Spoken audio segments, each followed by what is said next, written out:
ले चलता हूं। इजरायली हमले के बाद दोहा पहुंचे शहबाज। कतर के प्रति शहबाज ने दिखाई एकजुटता, सॉलिडेरिटी दिखाते हुए स्टेटमेंट दिया। इजरायल ने 9 सितंबर को दोहा पर अटैक किया था और हमास के दफ्तर पर टारगेटेड अटैक था। ये 6 की मौत हुई। पाकिस्तान ने कतर की संप्रभुता का उल्लंघन इसे बताया। असल में पाकिस्तान एकजुटता के नाम पर मुस्लिम मुल्कों को भड़का रहा है। पाकिस्तान इजरायल को मुसलमानों के खिलाफ बता रहा है। सारे मुस्लिम मुल्कों से एकजुट होकर लड़ने के लिए कह रहा है कि अब समय आ गया है कि मुस्लिम देश एक दुष्ट राष्ट्र इजरायल के खिलाफ एकजुट हो जाए। हमारा एजेंडा मुस्लिम जगत से व्यापक रूप से निपटना और उनकी आर्थिक शक्ति को बेअसर करना है। ये सोचना मूर्खता है कि इजरायल के प्रति नरम रुख अपनाने से वो सुरक्षित रहेंगे।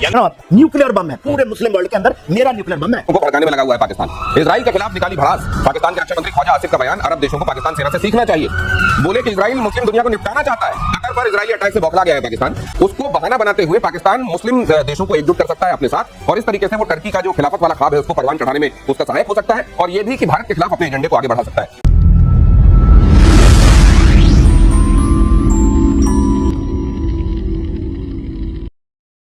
को भड़काने में लगा हुआ है पाकिस्तान। इजरायल के खिलाफ निकाली भड़ास। पाकिस्तान के रक्षा मंत्री ख्वाजा आसिफ का बयान, अरब देशों को पाकिस्तान सेना से सीखना चाहिए। बोले कि इजरायल मुस्लिम दुनिया को निपटाना चाहता है। कतर पर इजरायली अटैक से बौखला गया है पाकिस्तान। ऑपरेशन सिंदूर पर फिर झूठ बोले आसिफ। पाकिस्तान ने 5 गुना बड़े भारत को हराया, हमसे सीखो। एक तो इतनी बुरी पिटाई हुई है और वहां जाकर कतर वाले मामले में कहा जा रहा है कि पूरी अब ये इसी तरीके से फूट डालो और राज करो।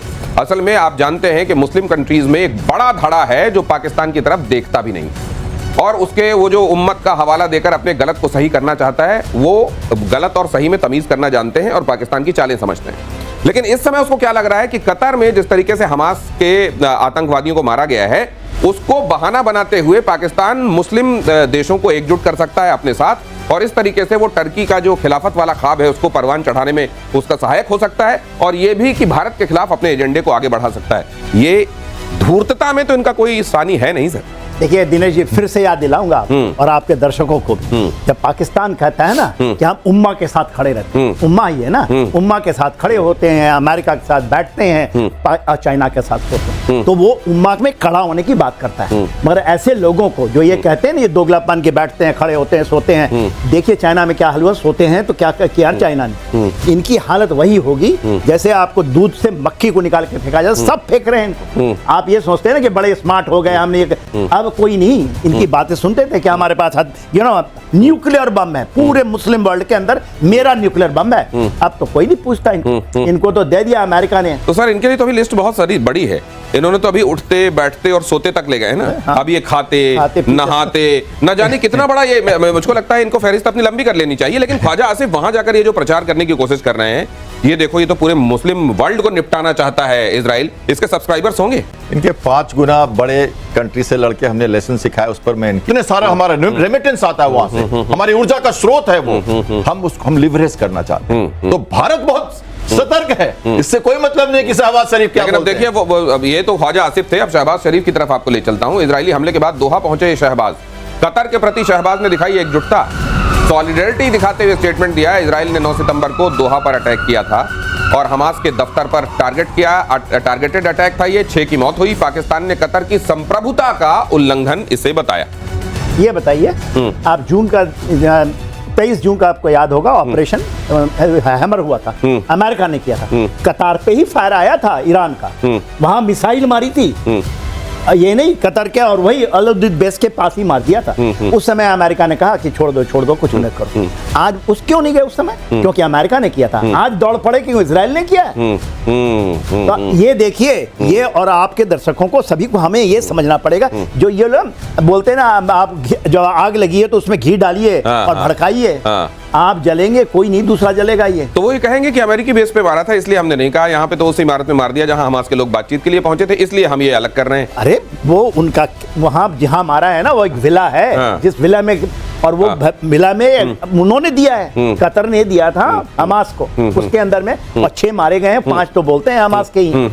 देखिए बात ये है कि ठीक है जितना जाइए भागिए दौड़िए, आप अपने को केवल नमूना बना के ही वापस आएंगे, कुछ नहीं, कोई नहीं पूछता। ये हाथ बड़े ऐसे खड़े रहेंगे, वहां जाकर के भी बोलेंगे जहां पर नाम ईरान का पता ही आपको नहीं। वो तो लेकिन जनरल सिन्हा कह रहे हैं कि अगर पाकिस्तान को इतना ही दर्द हो रहा था तो तब भी जाकर ये कहना था ना कि ऐसे कैसे मार दिया ईरान ने इस जगह पर। उस समय हिम्मत नहीं थी। यूएसए से कौन बात करता है? हाँ। इजराइल तो बात कर लेता है। हाँ। और ये क्या पता नहीं था अमेरिका को कि ये होने वाला है? हाँ। कह रहे हैं हमें मिलिट्री ने बताया, हमें नहीं मालूम था। क्या बात करते हो? ग्रीन रूम में क्या हो रहा है, स्टेज पे क्या हो रहा है, सबको पता है। हमारे दर्शक ज्यादा समझते हैं। है।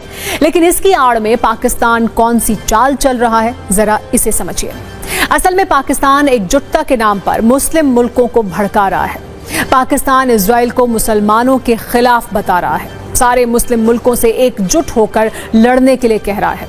साफ साफ बात यह है कि पाकिस्तान इजराइल के बहाने अपना मुस्लिम ब्रदरहुड वाला कार्ड चल रहा है।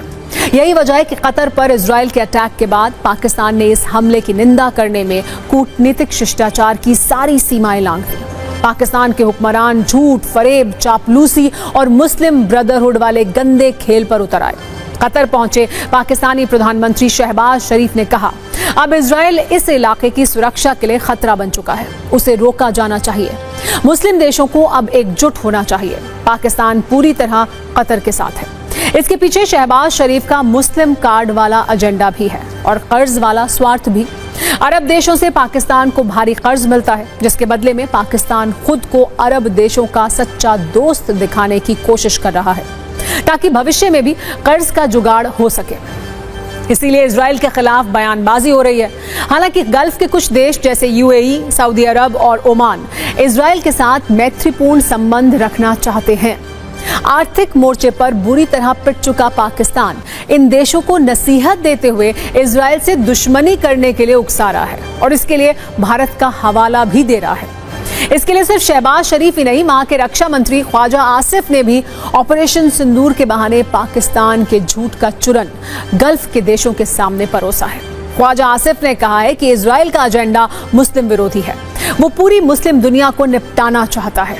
इजराइल मुसलमानों की ताकत खत्म करना चाहता है। अब मुस्लिम देशों के एकजुट होने का वक्त है। दुष्ट इजराइल के खिलाफ एकजुट होना ही होगा। पाकिस्तान ने 5 गुना बड़े भारत का सामना किया।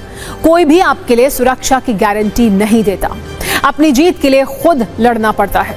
वैसे ये तो हर कोई जानता है कि ऑपरेशन सिंदूर के दौरान पाकिस्तान की पिटाई कैसे हुई थी, लेकिन ख्वाजा आसिफ ऑपरेशन सिंदूर में ठीक है, भारत को लेकर अब वो क्या बोले हैं। दरअसल ख्वाजा आसिफ ने सोशल मीडिया प्लेटफॉर्म एक्स पर पोस्ट किया। हम वो पोस्ट भारत में नहीं देख पाएंगे क्योंकि जो उनके अकाउंट हैं वो ब्लॉक हैं, लेकिन खबर आई और पोस्ट में ये लिखा गया कि अब समय आ गया है कि मुस्लिम देश एक दुष्ट राष्ट्र इजराइल के खिलाफ एकजुट हो जाएं। हमारा एजेंडा मुस्लिम जगत से व्यापक रूप से निपटना और उनकी आर्थिक शक्ति को बेअसर करना है। ये सोचना मूर्खता है कि इजराइल के प्रति नरम रुख अपनाने से वो सुरक्षित रहेंगे। यानी कि उन्होंने मुस्लिम देशों में कहा है कि आप इजराइल के खिलाफ अगर अब भी चुप रहे, अब भी कुछ नहीं बोले, तो ये सोचने की गलती मत करिएगा कि वो आप सुरक्षित रहेंगे। मतलब आपके ऊपर भी खतरा मंडरा रहा है। और यही जो कतर के प्रधानमंत्री है, उन्होंने कहा था कि हमें एकजुट होना होगा। अरब देशों पर, खाड़ी देशों पर भी खतरा जो है वो मंडराने लगा है, अरब के क्षेत्र में भी।